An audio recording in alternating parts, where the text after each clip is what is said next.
Bonjour, Jacques Caillouette de l'Université de Sherbrooke avec Judith Lapierre de l'Université Laval.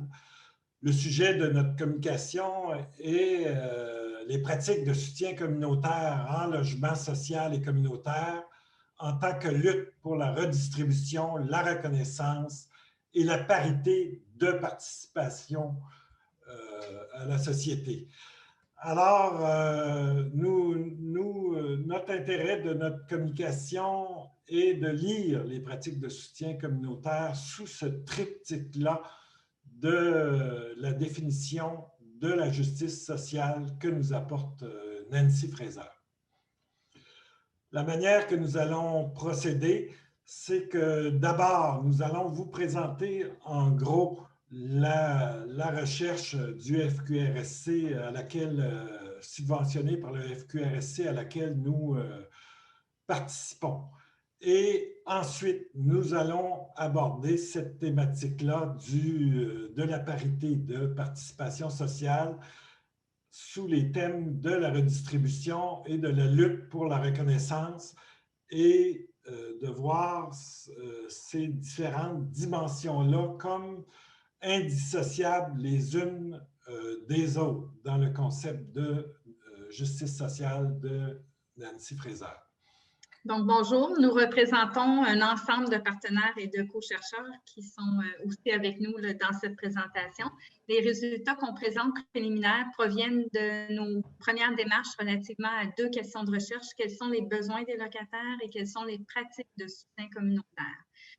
Pour cette étude, on a adopté une perspective qui tient compte de plusieurs concepts, là, entre autres la dignité comme élément très important, le pouvoir d'agir individuel et collectif, ainsi que la philosophie de Nancy Fraser autour de la justice sociale, comme mentionné par Jacques. Et tout ça nous amène à concevoir l'expérience d'habiter un logement subventionné comme étant un exercice personnel d'autonomie, de maintien de la stabilité qui va amener à une plus grande participation sociale et citoyenne.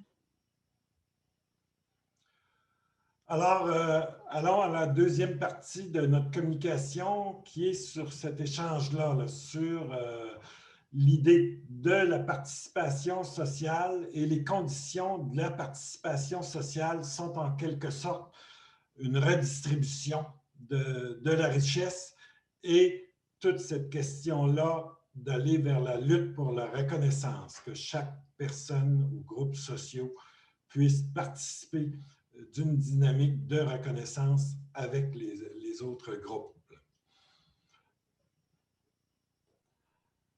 Alors, brièvement, sur la question de la redistribution, le principe même du droit au logement et du logement social ou communautaire subventionné vient du principe de redistribution.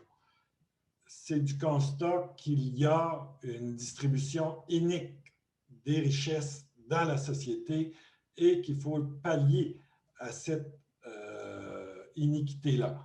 Et cette iniquité, pour y pallier, il s'agit, souvent par le mécanisme des impôts, d'aller chercher des argents vers les plus riches de notre société et de libérer ces sommes-là pour aller vers la construction de logements sociaux.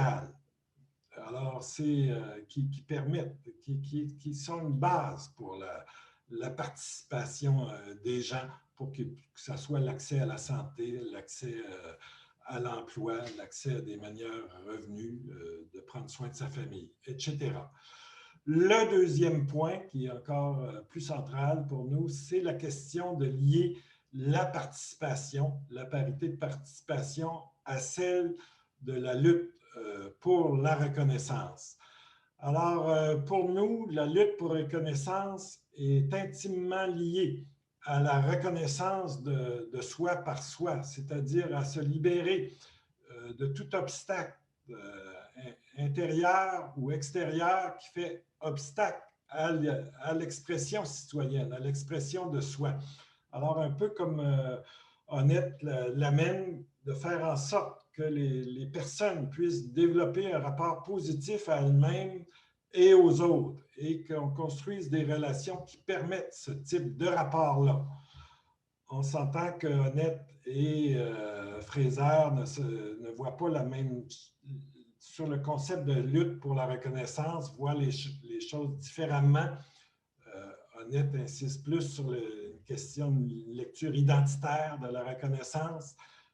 Fraser, avec raison, montre les difficultés que ça peut poser pour créer les alliances entre les différents groupes sociaux pour aller vers la participation sociale comme acteur de changement social.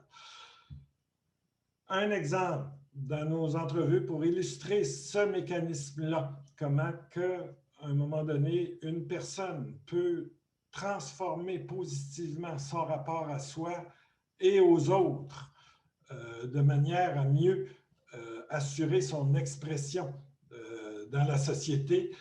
C'est celle peut-être qu'une personne nous témoignait, dirait, elle souffrait d'un problème de mobilité réduite et demeurait chez ses parents et disait, bon, mais même comme jeune adulte, moi, contrairement à d'autres jeunes adultes, je demeurais chez mes parents parce que je n'avais pas accès à un logement.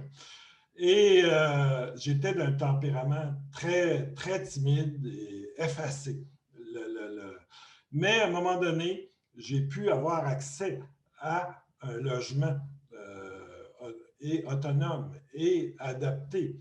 Et alors, ça fut déjà un grand plus. Mais en plus de ça, dans la coopérative d'habitation où j'étais, j'ai pu participer au conseil d'administration, ce qui m'a amené à prendre la parole, dire mon avis, ce que je pensais. Et cette participation-là m'a amené à participer à la fédération des coopératives de ma région. Et ensuite, tout le mouvement pour la défense des droits des personnes à mobilité réduite, ben, je participe à des organismes communautaires de cet ordre-là.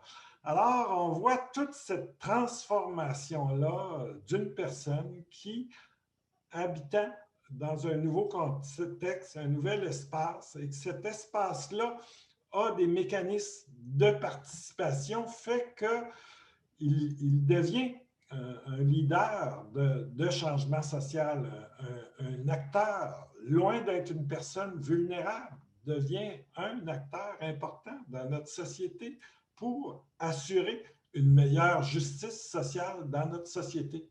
Alors, c'est un peu l'exemple.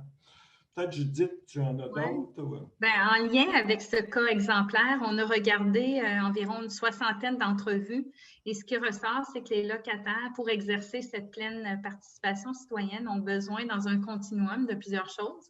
La dignité, le respect, l'acceptation de soi par la gestion et par les autres.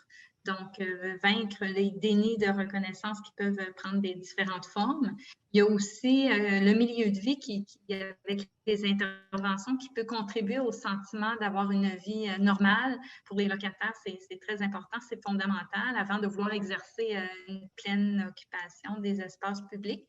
Donc, d'avoir un milieu de vie qui écoute, qui est capable d'offrir une compréhension globale des situations et des contextes de vie des personnes. Et ça passe souvent par la collectivisation des expériences, donc par les activités sociales collectives.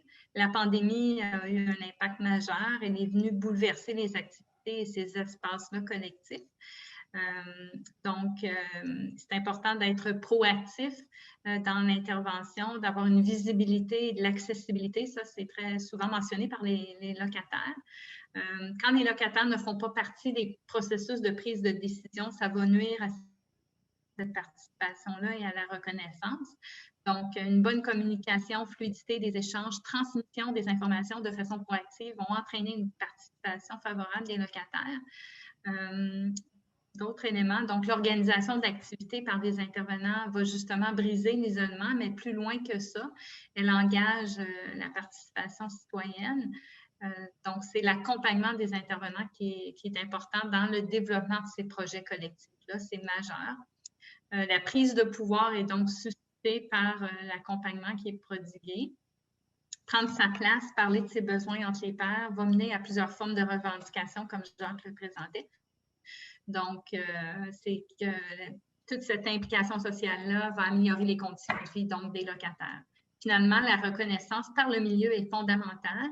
Quand les organisations, les tenures, les intervenants font mettent en place des mesures de reconnaissance, ça stimule encore plus, ça crée des synergies.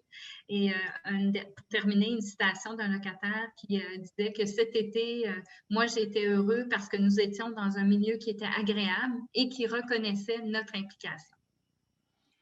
Alors, c'est ce que nous voulions vous apporter en faisant le lien entre les pratiques d'intervention en soutien communautaire et tout le propos de Nancy Fraser pour penser la justice sociale, mais pour penser aussi l'intervention sociale. Merci et au plaisir de poursuivre cette discussion-là.